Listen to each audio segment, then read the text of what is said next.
In this video, I'm going to show you how to fix Add Friend button not showing in your Facebook profile. Let's get started. So start by opening the Facebook app. Next, tap the three horizontal lines at the top right corner. Before we continue, let's check whether the Add Friend is missing on my Facebook profile. To do this, tap your profile icon and then tap the ellipsis icon next to Edit Profile. Now, select View As from the options. Now you can see that the Add Friend option on my account is missing. To fix it, go back to the menu and tap the gear icon in the top right corner. Scroll down until you see Audience and Visibility.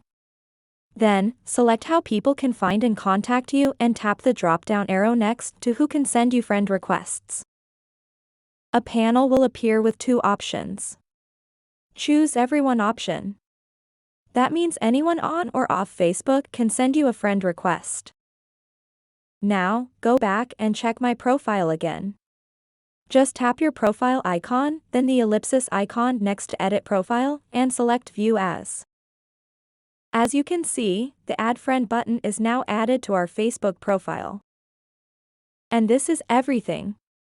If you have found this video helpful, simply leave a like below or subscribe because it helps me reach more people. See you soon.